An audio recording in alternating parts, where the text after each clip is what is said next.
Welcome to the second episode of the summer 2023 in-depth track analysis. This time, Map R2, a classic dirt track that heavily relies on building and keeping momentum throughout. You might wonder why the explanation for a 24-second map is 13 minutes long. Well, you'll see. The map can be divided into 4 sections, including 6 downhills that we will take a look at later on. The start, the penalty, the middle, and the ending. We begin our analysis with a brief introduction to the various goals throughout the runs before we take a look individually. As per usual, we will work ourselves up in pace and difficulty. The first step when driving the map is to eliminate airtime as much as possible when traversing the hills. Secondly, we will look at gear shifts which previously weren't relevant during the in-depth analyses. Especially on dirt, gear management is essential for faster times. The third run will be the first to include a noslide SD without worrying about the gear up in between. The bad gear will be cleaned up for the fourth one, as well as tighter lines throughout. Lastly, the current top times on the map will extend the noslide even further while perfecting the rest. Alright, now let's hop straight into the first run at 26.068 by myself. While ignoring gears for now and not getting proper shifts from 3rd to 4th and 4th to 5th, reduction of airtime is completely sufficient. Throughout the map, 6 dirt downhills provide obstacles for the player. 2 in the start, 1 at the penalty, 1 in the middle, and 2 in the ending. Out of those 6, only the third and last one require airtime on purpose, to touch the penalty sand as little as possible. For starting off, aiming towards this tree and letting the car roll over the edge without inputs works perfectly fine. Feel free to touch a little bit of the penalty sand in the very beginning, as this will give you more time to line up properly for the next turn. Here, attempt to avoid the penalty sand as much as possible while keeping sliding to a minimum and lining up for the second downhill. The same strategy applies again, aiming for this tree. Once some feeling exists, small adjustments can be made to correct or tighten the line. The first road part translates the accumulated speed from the beginning into the rest of the track. Make sure to use all the space available. The third downhill requires decent speed but relies even more on the trajectory for the jump, as even the speed in this run is enough to clear the gap. Attempt to jump as late as possible while adjusting shortly before leaving the ground for a better angle. This way, you will avoid touching the penalty sand as much as possible. When entering the second road part, the importance lies on correcting the angle for an inside exit while reducing sliding again to a minimum. Ignore the penalty sand for now and instead focus on keeping the speed into the next section. You already know the drill for downhills. Here, the right side of the checkpoint provides visual aid. For now, reduce sliding on the last road to a minimum. Later, the goal on the section will be to pass as straight as possible. When entering back onto the dirt, a slight angle to the left will reduce the required correction into the downhill. This part is most likely the crux of the map, as a tight line into the finish can save large amounts of time. For now, go a bit wider and straighten the car before the downhill to reduce the airtime towards the finish.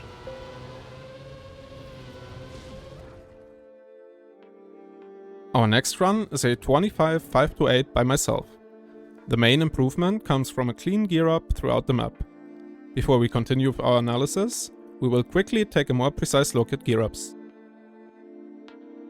The Trackmania car makes use of an automatic transmission between 5 gears. The current gear you're in depends on the speed, which both is displayed on the back of the car.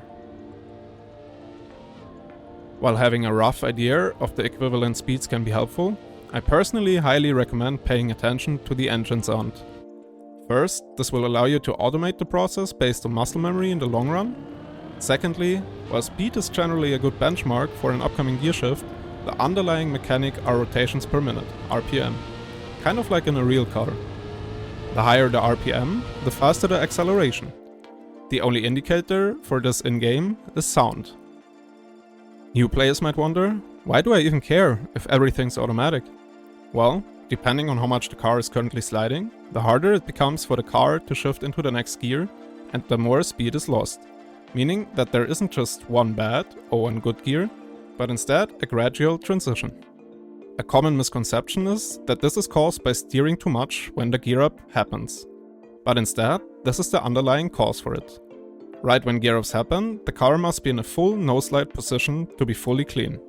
A closer look in the next run. Whether a gear-up was successful will be made obvious by the resulting speeds, but again, the sound is the best indicator. This can range from the engine crying out for help,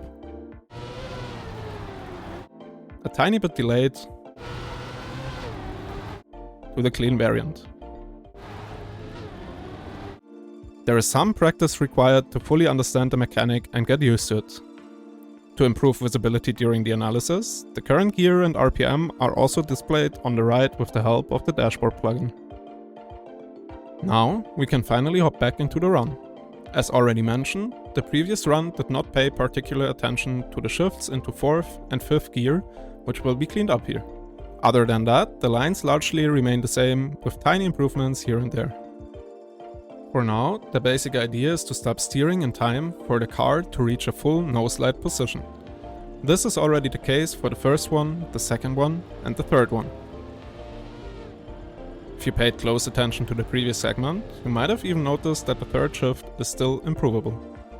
Depending on the speed kept through the road, the last relevant gear shift might either occur before or after the landing. This can be a bit tricky to figure out, as a shift right before leaving the ground, even worse when doing the correction steer, will lead to a huge slowdown. Getting the gear on top will be part of future runs. In this run, this only occurs after the landing, where we wait a bit before we start steering again. The rest of the run remains the same, with this one already getting a tighter line towards the ending, while not completely eliminating the airtime.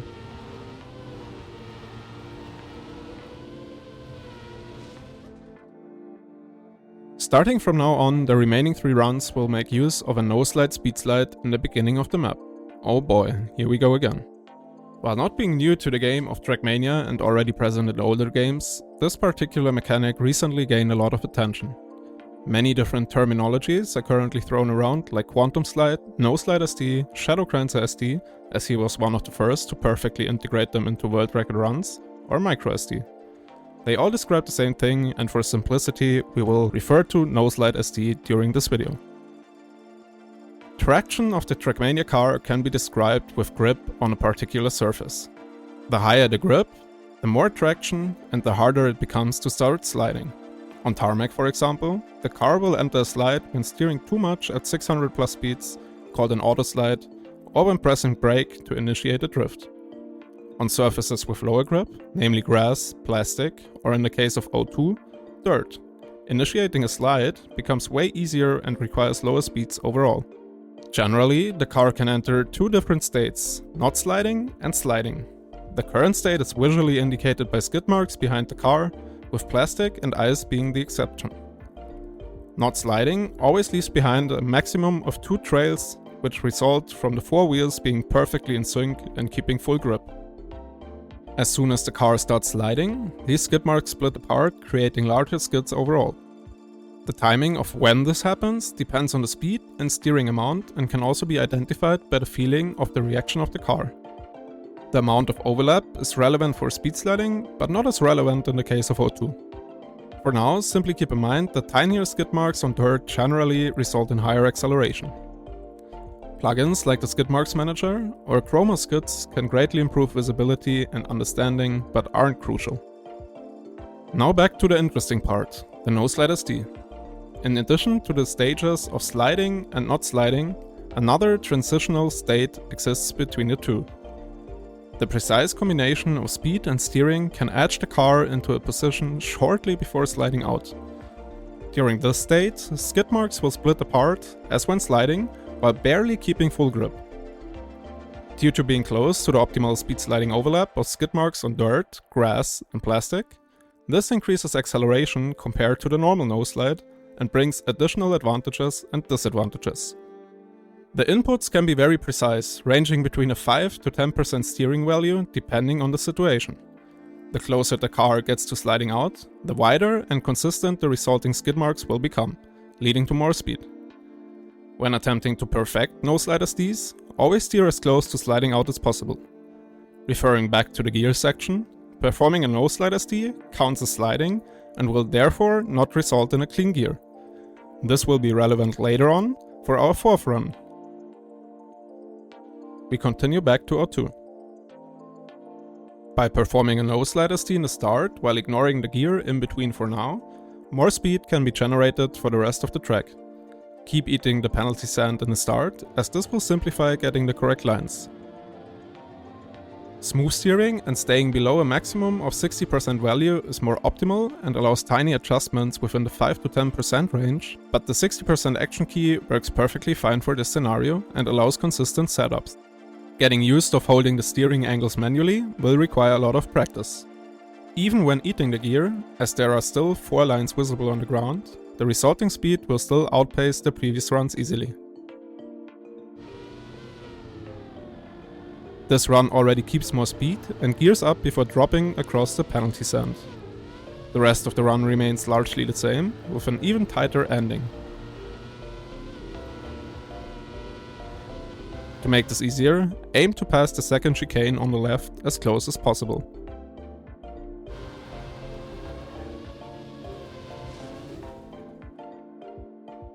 The next run is a 24-430 again by myself, combining the learnings from the previous 2 runs and getting a clean gear up during the noslide start. To accomplish this, stop steering for a fraction of a second right when the gear up is about to happen. It is possible to see the skid marks return to a full overlap and back into the noslide ST position. Flicking the stick from 60% to 0 back to 60 in a short amount of time can require a lot of practice, but will result in additional time gain for the rest of the map. The resulting speed and wide line through the road section leads to an even earlier gear up and the possibility to integrate an additional speed slide before leaving the ground. This tiny bit of extra speed can make the difference of clearing the gap and also allows for a more direct jump to the left. This wide line sets up for a perfect entry into the next turn while maintaining most of the speed. The rest of the run remains the same, with an even further improved ending.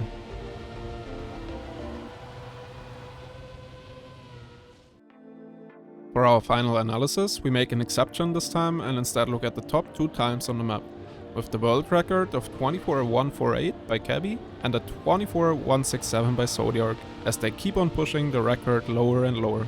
No essential differences to the previous strategies exist. Along a noslide ST in the beginning, more speed through the road parts and a better execution overall are responsible for the additional time gain. Let's finish off our analysis by comparing all the runs with Cabby and Zodiac leading the way. For everybody who made it this far, thank you so much for watching. I understand that this was a lot of information to unpack. I hope you still enjoyed the video, and as per usual, feel free to let me know any questions or recommendations in the comments or over at my Twitch at twitch.tv/SaPure7. See you next time.